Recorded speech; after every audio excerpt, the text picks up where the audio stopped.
ঘর জামাই আমার দরকার নেই, আমার মেয়েকে আমি আবার বিয়ে দেবো। কি হলো বাবা, তোমরা শ্বশুর জামাই মারামারি করছো কেন? আরে শালা জামাইয়ের বাচ্চা তোর মাকে জড়িয়ে ধরেছে।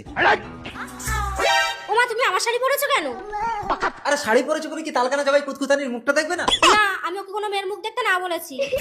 কুতকুতানি এই মেলানি, হয় বাড়িতে আর জামাই থাকবে না হয় আমি থাকবো। যদি শ্বশুর জামাইকে একসাথেই থাকতো, এই তালকানা জামাইকে বের কর, তোকে আমি আবার বিয়ে দেবো। কি রাজি?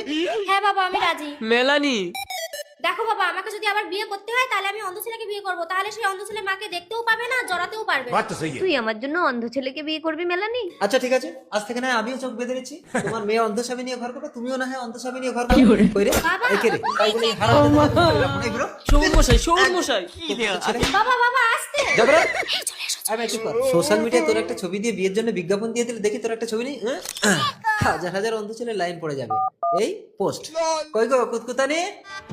আমি অন্ধ, ফেসবুকে ফটো থেকে বিয়ে করতে এলাম। এই তুমি অন্ধদের জাল ফেসবুকে বিজ্ঞাপনটা দেখলে কি করে? এই আমি তো ছবিটা দেখেই অন্ধ হয়েছি।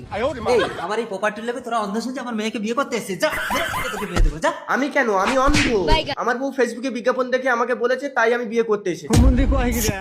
খুব ভালো খুব ভালো। তা বাবা, আমার মেয়েকে দেখে তোমার পছন্দ হয়েছে? এইটা আপনার মেয়ে? কই, এই যে আমার মেয়েকে তোমার হাতে তুলে দিলাম, যাও তোমরা ফুল সজ্জা করো।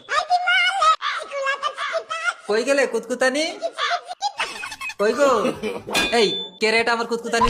আপনি তো কুতকুতানিকে আমার হাতে তুলে দিলেন। কি? ভাই আমার মেয়েকে আবার বিয়ে দিলাম, তুই তোর মেয়ে হারামজাদা, এটা তো সাউরি হয় রে। চল তোকে আমার মেয়ে মেলানির কাছে নিয়ে যাচ্ছি। এই বাবা, লুকো লুকো। মেলানি, এই জামাইকে ঘুম পাড়া। দাঁড়াও, ওকে ঘুম পাড়িয়ে দিয়ে আমি তোমার কাছে চলে আসি। শুয়ে পড়ো অন্ধ স্বামী।